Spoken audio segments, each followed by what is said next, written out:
I walked into my own house at midnight and found the janitor teaching my sons how to speak. My heart stopped, not because a stranger was in my home, but because my boys, my beautiful twin boys who had never said a single word, were trying to talk. My name is David, just David. I built the tallest buildings in Chicago, 53 floors of steel and glass that pierce the sky. My company name is on half the construction sites in the city. People see my face in business magazines. They call me a genius. They call me ruthless. They call me the man who never loses. But they do not know the truth. They do not know that every single morning I wake up losing. Every day I lose the same battle. The battle to hear my sons say one word. Just one. Papa. Hello. Anything. If you are watching this from anywhere in the world right now, I need you to stay with me until the very end. Because what happened next changed everything I thought I knew about love, about success, and about what really matters. Drop a comment and tell me where you are watching from. You will not believe where this story goes. Max and Alex, my twin boys, 7 years old, born 3 minutes apart. Max came first, screaming and red. Alex followed, quiet and blue. The doctors had to work on him for 4 minutes before he cried. 4 minutes that felt like 4 years. 4 minutes that maybe changed everything. Those 4 minutes haunt me. I stood there watching the doctors work on my tiny son, watching them push on his chest, watching the monitor show nothing, watching my wife scream and reach for him, watching the nurses hold her back. 4 minutes where I prayed to a God I did not believe in. 4 minutes where I promised everything I owned, everything I would ever own. If they could just make him breathe, they did. Alex took his first breath at 4 minutes and 7 seconds. But something was wrong with his heart. They rushed him to surgery, cut open my 3-minute-old baby and put in a valve from someone else, someone who had just died, someone whose last act on this earth was to save my son. I did not think about that person then, did not wonder who they were, did not thank them. I just held my wife and cried with relief that Alex was alive. I should have wondered, should have asked, should have known that gifts like that come with invisible strings that tie lives together in ways we cannot see. By the time they turned 2, we knew something was different. They did not point at things. They did not look at us when we called their names. They lined up their toy cars in perfect rows for hours. They spun in circles and hummed the same 3 notes over and over. Max would arrange his cars by size, then by color, then by size again, over and over. If I moved one car even an inch, he would scream. Not cry. Scream like I had hurt him. High-pitched wails that made my ears ring and my heart break. Alex would sit in the corner and rock, back and forth, humming those 3 notes. The same 3 notes for hours. Sometimes he would rock so hard he would hit his head on the wall behind him. I would try to stop him and he would fight me. Scratch my face, bite my hands. Anything to get back to his corner, back to his rocking, back to his safe place that I could not enter. The word came when they were 3. Autism. Severe autism. Nonverbal. The doctor said it gently, like saying it soft would hurt less. It did not. He sat us down in his office with the big desk and the diplomas on the wall and the box of tissues that told us this was where bad news happened. He said words like spectrum and developmental delays and sensory processing disorder. He said they might never talk, might never be able to live on their own, might need help forever. My wife grabbed my hand so hard her nails drew blood. I did not feel it. I was numb, empty, like someone had scooped out everything inside me and left just a shell. We drove home in silence. What was there to say? Our boys were broken and we could not fix them. No, That is wrong. That is the old me talking, the me who did not understand yet. Our boys were not broken, they were just different. But I did not know that then. Then I thought I had failed them, failed to give them normal brains, normal lives, normal futures. Their mother left 6 months later, packed her bags on a Tuesday morning while I was at a meeting, left a note on the kitchen counter. 8 words. I cannot do this. I am sorry. Goodbye. I came home to an empty house. Well, not empty. The boys were there with the nanny. But my wife was gone. Her closet was empty.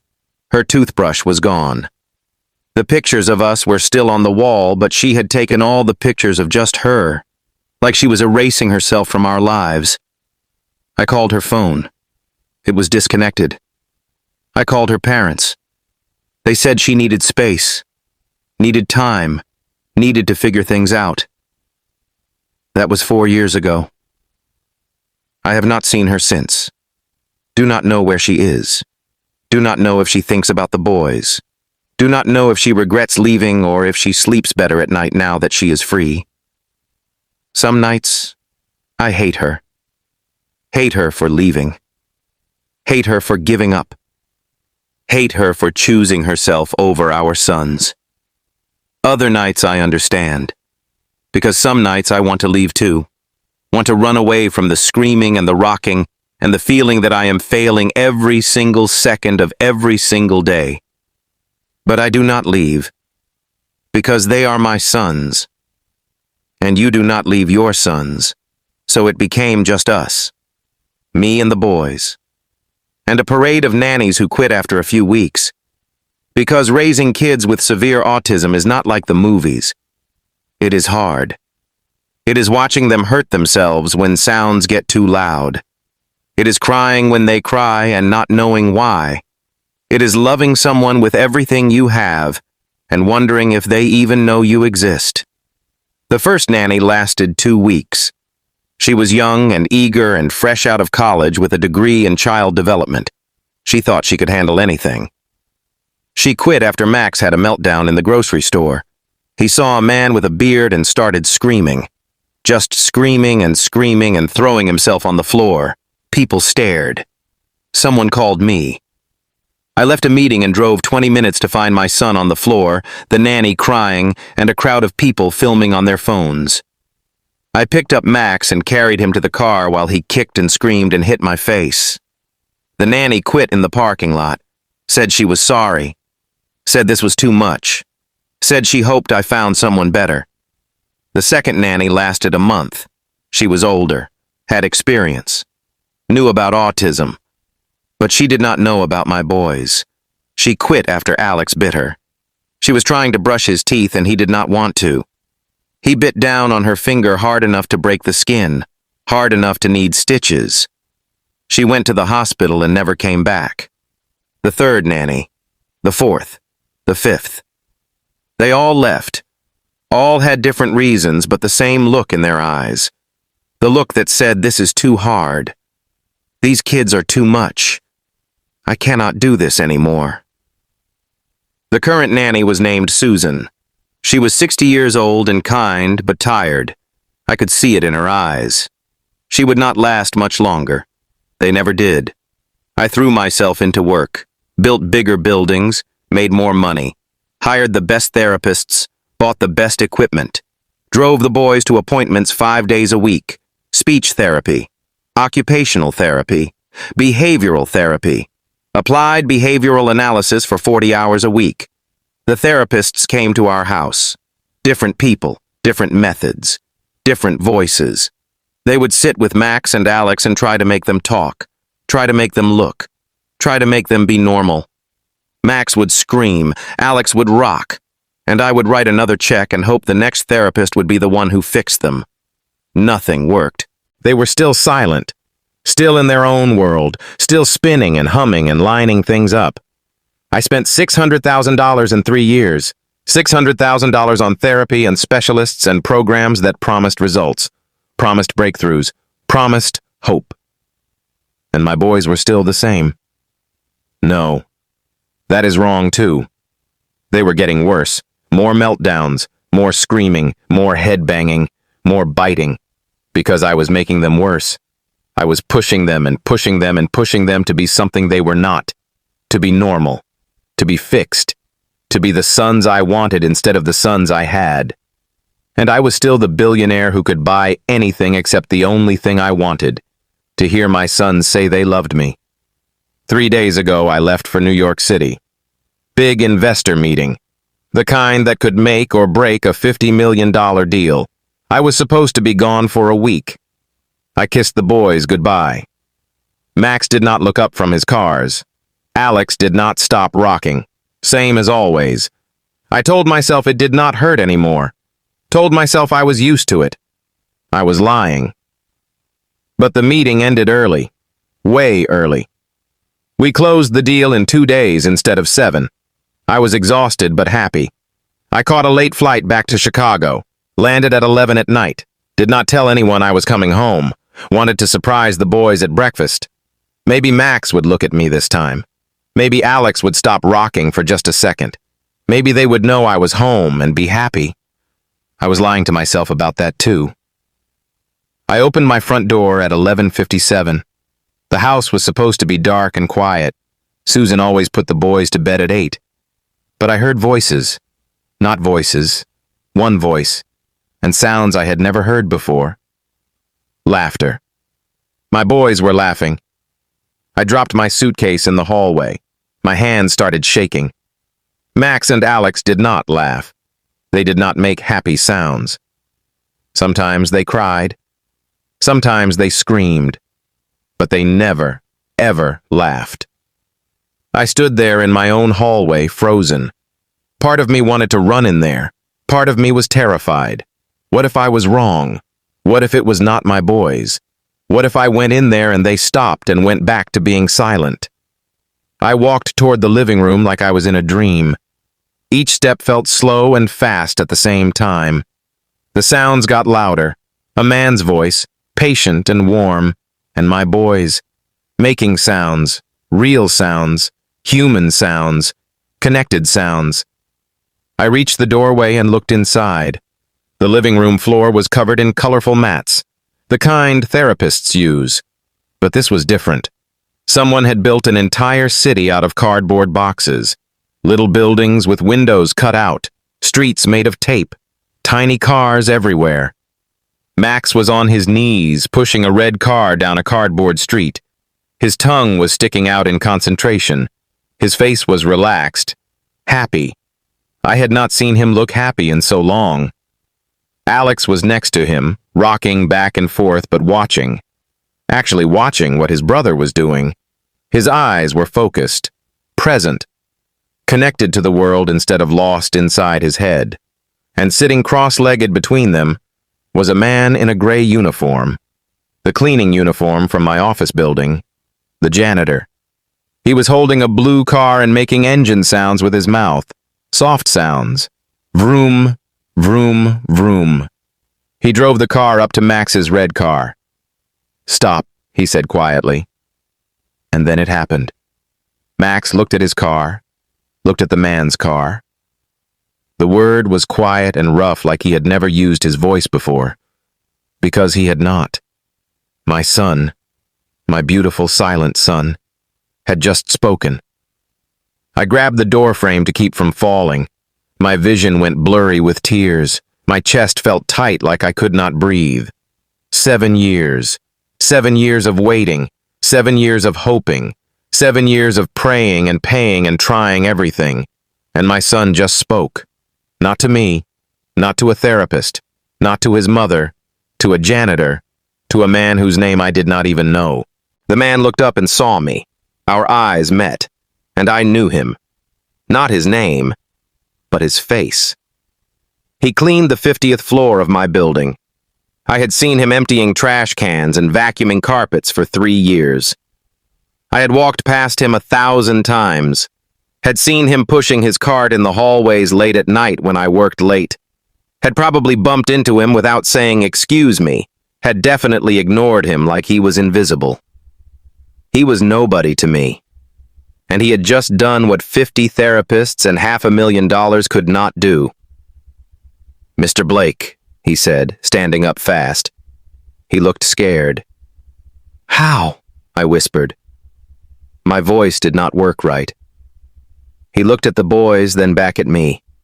His face was kind, gentle, the face of someone who understood pain.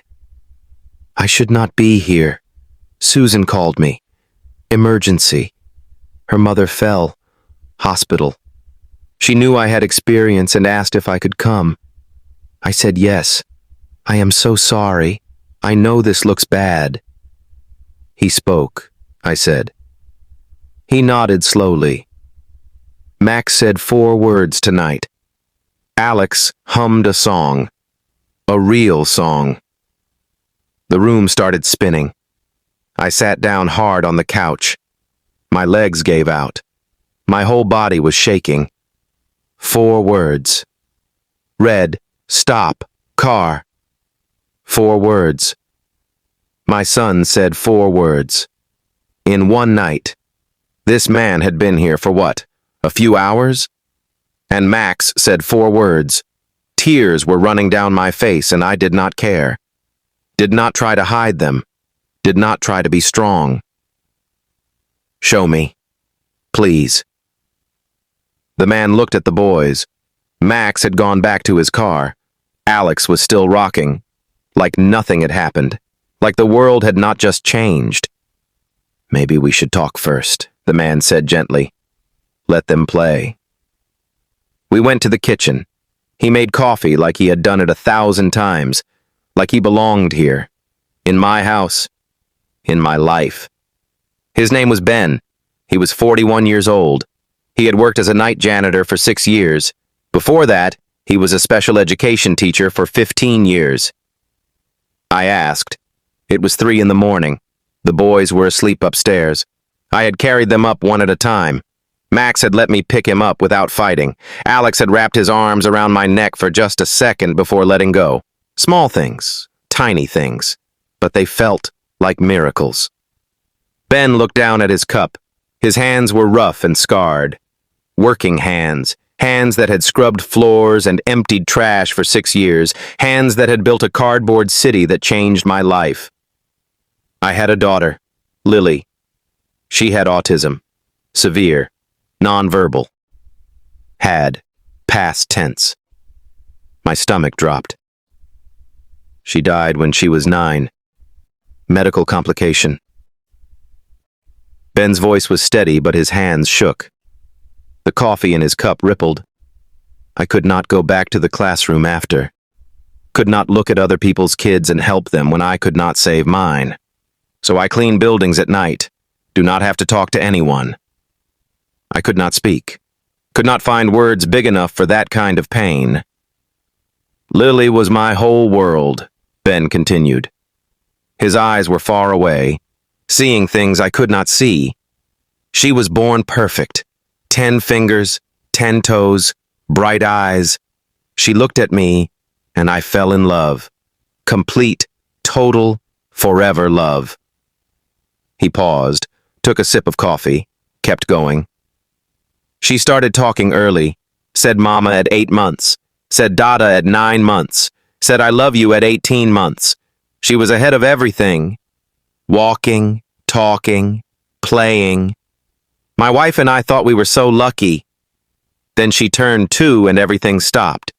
She stopped talking, stopped looking at us, started lining up her toys, started spinning in circles, started living in a world we could not reach. The doctors said autism, severe, nonverbal. Same words you heard. I understood. I knew exactly what he meant. We tried everything. Every therapy, every treatment, every specialist in 3 states, spent our life savings, took out loans, sold our house and moved into an apartment so we could afford more therapy, more help. I asked. He shook his head. Some things helped. She learned to use picture cards to communicate. She learned to tolerate touch. She learned to sleep through the night. Small things, but she never talked again. Never said I love you again. His voice cracked on that last word. When she was 9, she had a heart attack. Just out of nowhere, middle of the night. She was sleeping in bed and her heart just stopped. My wife found her in the morning, called 911. They tried everything, surgery, machines, everything, but her heart was too damaged. They said it was a defect she was born with. Lucky, Ben laughed, but it was bitter. I am so sorry, I whispered. My wife could not take it. The grief destroyed her. She started drinking, a lot. I tried to help, but I was drowning too. Drowning in missing Lily. Drowning in wishing I had one more day, one more hour. My wife died 3 years later, pills and alcohol. The doctor said it was an accident, but I knew better. She wanted to be with Lily, wanted the pain to stop. The kitchen was silent except for the hum of the refrigerator and the sound of 2 broken men breathing. So I stopped teaching. Could not look at other kids with autism. Could not help them when I failed my own daughter. Took a job cleaning buildings, night shift, no people, no feelings. But you came tonight, I said. He nodded. Susan called. Emergency. Her mother fell and broke her hip. Hospital in the suburbs. She was panicking. Said she needed someone who could handle Max and Alex. Someone who understood. She knew I used to teach special needs kids. I almost said no. Almost hung up. He looked at me. Really looked at me. But then she said their names. Max and Alex. Twin boys. 7 years old. Non-verbal autism. And something inside me woke up. Something that had been dead for 6 years. Hope, maybe. Or purpose. Or just. I asked. We have tried everything. Every therapy. Every method. You have tried everything loud, he said gently. Autism is not loud. It is quiet. It is patterns. It is the same thing the same way every time until it feels safe. You have therapists coming and going. Different people, different voices, different methods. The boys never know what is coming next. I thought about the parade of therapists, the programs that changed every few months, the new approaches, the different techniques. We were always trying something new, always chasing the next cure. They need the same person doing the same thing the same way every single day, Ben continued. They need to know what is coming. They need to feel safe. And they need someone who is not trying to fix them. Someone who just... The cardboard city, I said. He nodded. Max loves cars, so we build a world for cars. Simple, predictable, 4 boxes, 4 streets, 4 cars, same every time. And I make the same sounds, say the same words, drive the same pattern, over and over. I put my head in my hands. Therapy is important, Ben said quickly. Please do not stop. They need it, but they also need connection. Real connection. His words hit me like a punch. Broken things to fix. Was that how I saw my sons? Was I so busy trying to cure them that I forgot to just be with them? I do not know how to do what you do, I admitted. Yes, you do. He smiled. I closed my eyes and remembered, rocking them, singing stupid songs, making faces, playing peekaboo, just being silly and present and happy, being their dad instead of their doctor. He asked softly. The truth hurt. I stopped playing. They do not need fixing, Mr. Blake. We sat in silence for a long time. The clock on the wall ticked. The refrigerator hummed. Outside, a car drove by. Normal sounds. But nothing felt normal anymore. I finally asked, Will you help me? I will pay you. He shook his head. It is about showing up. Every single day. Same time, same place, Same person. I run a company worth $2 billion. I have meetings, trips. He stood up. I stood too. Please. I will figure it out. I will cancel meetings. I will. He looked at me for a long moment. People do not change, Mr. Blake. Not really. I have to, I said. The next morning, I did something I had never done before. I called my assistant and told her to clear my calendar. Everything. For a month. She repeated. But you have the Florida deal closing, and the California pitch. Cancel it all. Reschedule. I do not care. There was a long pause. No, I said. Ben came back that night, and the next night, and the next. Same time. 8 o'clock, right after the boys had dinner. He brought the cardboard boxes, set them up the same way. 4 boxes, 4 streets, same pattern. I watched from the doorway, taking notes like a student. The way he sat, the tone of his voice, the words he repeated. Stop. Go. Red light. Green light. Vroom vroom. Simple. Predictable. Safe. On the 4th night, he looked up at me. My heart pounded. You will. I sat down next to Alex. He was rocking, humming his 3 notes. I picked up a yellow car. My hand was shaking. Vroom, I said quietly. Alex kept rocking. Did not look at me. Just keep going, Ben whispered.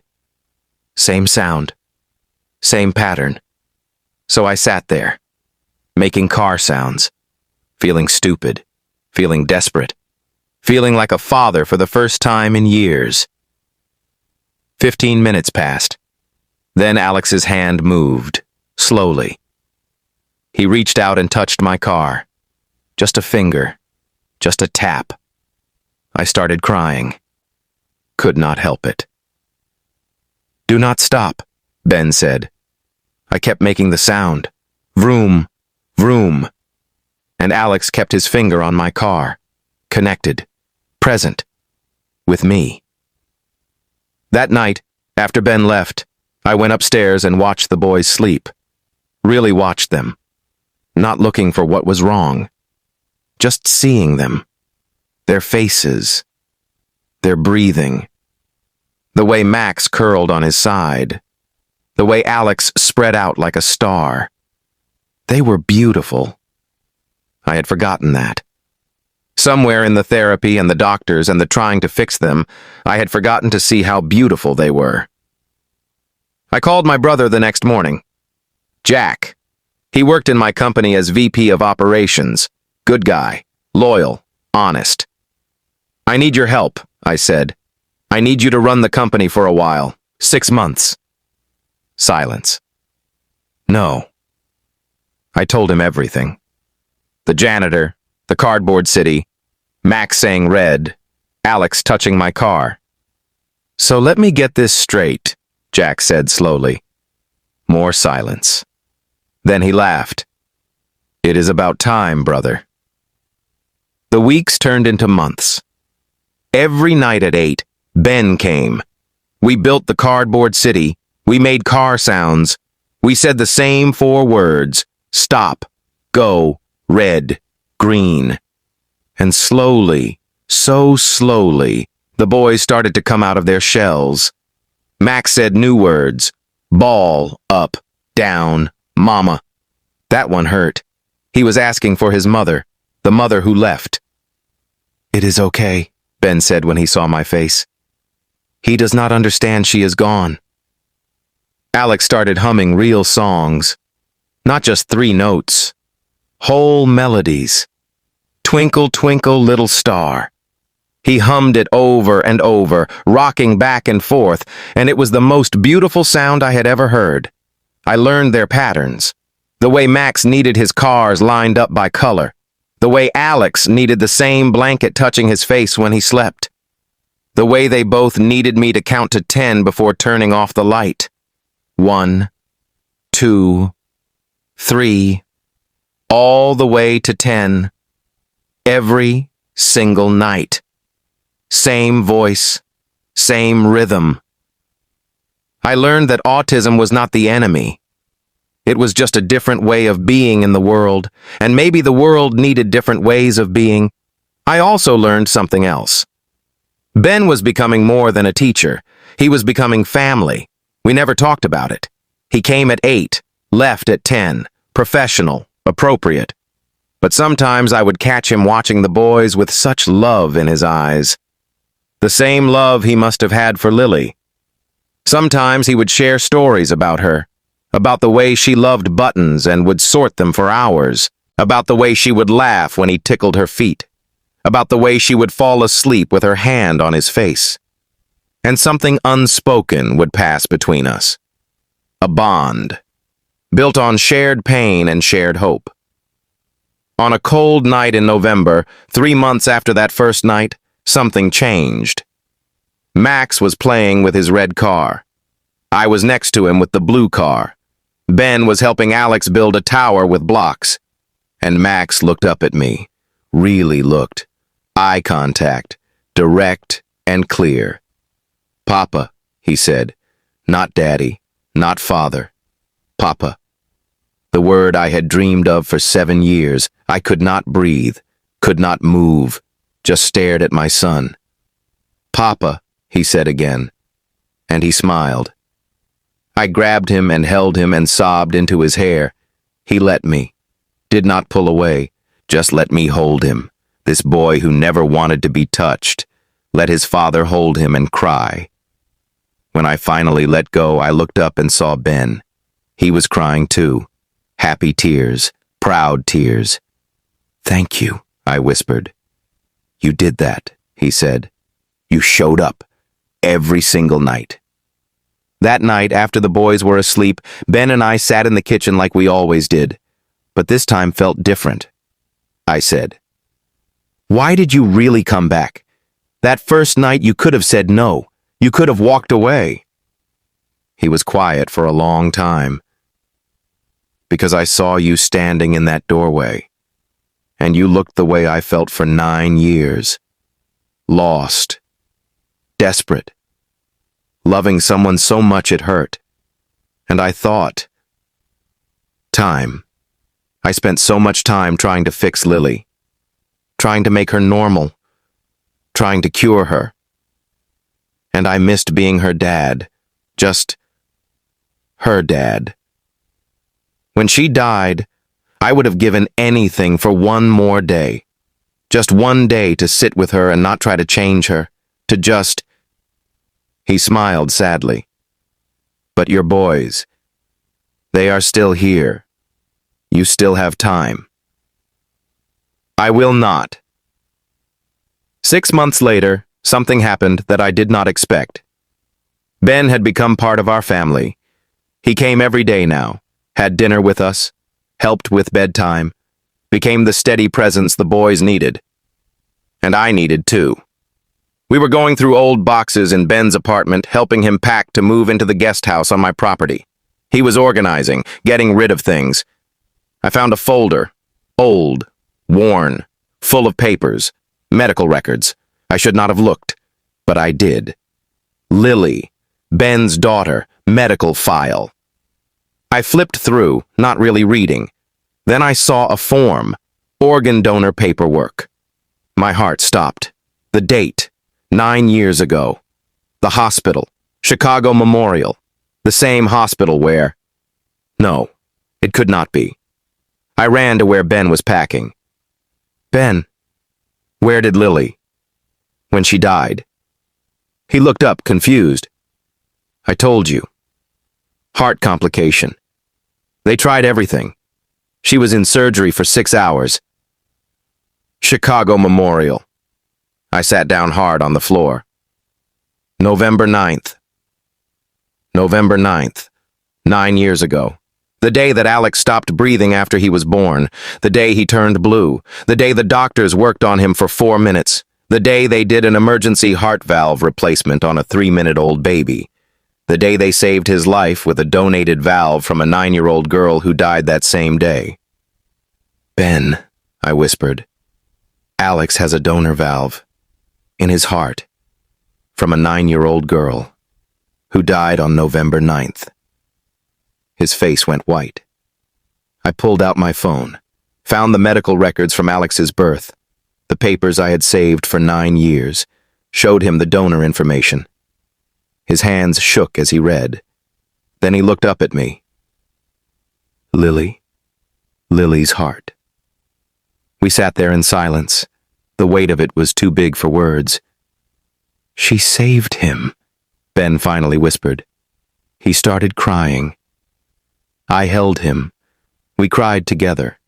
For Lily, for Alex, for the impossible, beautiful, tragic connection that brought us together. Ben asked, "Do you think? Somehow?" I do not know. That night, we told Alex, showed him pictures of Lily, explained in simple words that a girl who died gave him her heart so he could live. He listened, rocked back and forth. Then he hummed, the same song he always hummed, "Twinkle, Twinkle, Little Star."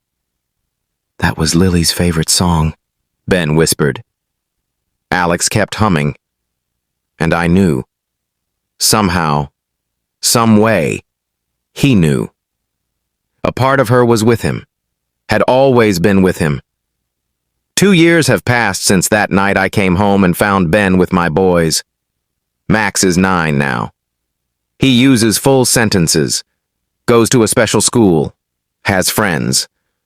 Alex is talking too, not as much, but he tries, and his humming is beautiful.